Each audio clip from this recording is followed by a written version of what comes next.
వందనాలండి. ఈరోజు మే 28 షేబా దేశపు రాణి గురించి కొన్ని విషయాలు జ్ఞాపకం చేసుకుందాం. మొదటి రాజులు 10:1 షేబా దేశపు రాణి యెహోవా నామమును గూర్చియు సొలొమోనునకు కలిగిన కీర్తిని గూర్చియు విని గూఢార్థములు గల మాటల చేత అతన్ని శోధించుటకై వచ్చెను.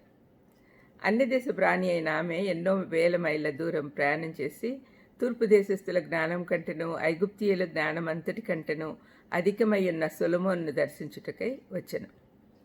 షేబ దేశపు రాణి తాను సొలొమోను గురించి విన్న సంగతులన్నీ నిజమైనవేనా అని ప్రత్యక్షంగా తెలుసుకొనుటకై వచ్చింది.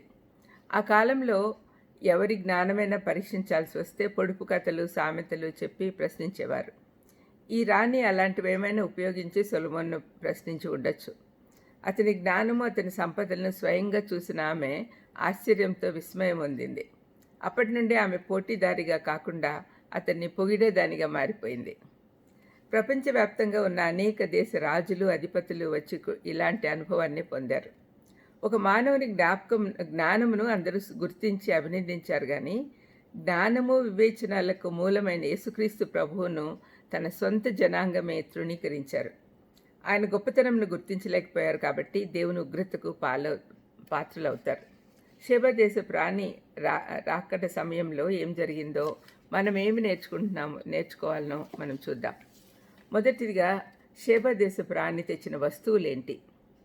ఆమె గొప్ప పరివారంతో గంధవర్గమును విస్తారమైన బంగారమును రత్నములను ఒంటెల మీద ఎక్కించుకొని యెరూషలేముకు వచ్చెను అని రాయబడింది.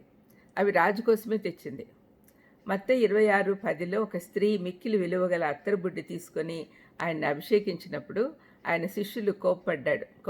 అప్పుడు ప్రభు ఏమన్నాడంటే, ఈ స్త్రీ నా విషయమే ఒక మంచి కార్యం చేసెను, ఈమెను మీరేలా తొందర పెట్టుచున్నారు అన్నాడు. మత్తయి 26:10 చూస్తాం కదా.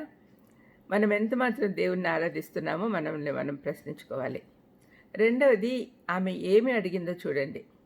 సొలొమోనును దర్శనం చేసి తనకు తోచిన దాన్ని అంతటిని బట్టి అతనితో మాట్లాడింది. ఆమె వేసిన ప్రశ్నలన్నిటికీ సొలొమోను ప్రత్యుత్తరం చెప్పాడు. రాజునకు మరుగైనదేదియూ లేనందున ఆమె ప్రశ్న వేసిన వాటి అన్నిటి భావము చెప్పాను అని రాయబడింది. మనం కూడా ప్రభువుతో ఆ ప్రశ్నలతో ఆయన సన్నిధికి వెళితే సమాధానాలు దొరుకుతాయి. యాకోబు 1:5 మీకు జ్ఞానం కొదువుగా ఉంటే అడగండి, ఆయన ధారాళంగా ఇస్తాడని యాకోబు చెప్తున్నాడు. చాలా మార్లు మనం అడగనందునే దొరకట్లేదు. మూడవది, షేబ దేశపు రాణి ఏమనింది రాజుతో. ఆమె సొలొమోనుతోనే మాట్లాడుతూ అతని గురించి, అతని సేవకుల గురించి, అతని దేవుని గురించి కూడా మాట్లాడింది. నీ జ్ఞానమును నీ భాగ్యమును నేను వినిన దాన్ని బహుగా మించి ఉన్నవి. నీ జ్ఞానవచనములను ఎల్లప్పుడూ వినుచుండు నీ సేవకులు భాగ్యవంతులు. నీ యందు ఆనందించి నిన్ను ఇజ్రాయెల్ రాజుగా చేసిన నీ దేవునికి స్తోత్రములు అంది. సొలొమోను లాగా మన ప్రవర్తన ద్వారా మన దేవుడు మహిమపరచబడాలి. నాలుగవది ఏంటంటే, ఆమె ఏం పొందుకుంది సొలొమోను దగ్గర నుంచి. సొలొమోను తన ప్రభావంకు తగినట్లు ఇచ్చిన తర్వాత ఆమె కోరినవన్నీ ఇచ్చాడు. మనం క్రీస్తులో ఉండి ఆయనను వెతికినప్పుడు చెప్పలేనంత సంపద మన సొంతమవుతుంది. ఆయనతో మనము సహవాసం చేయాలి. ప్రార్థన చేసుకుందాం. దయామయుడ యేసునాయన స్తోత్రం ప్రభా.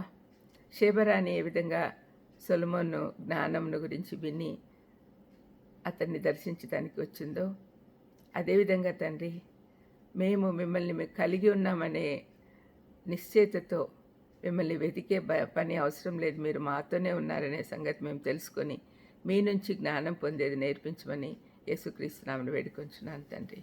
ఆమేన్. God bless you.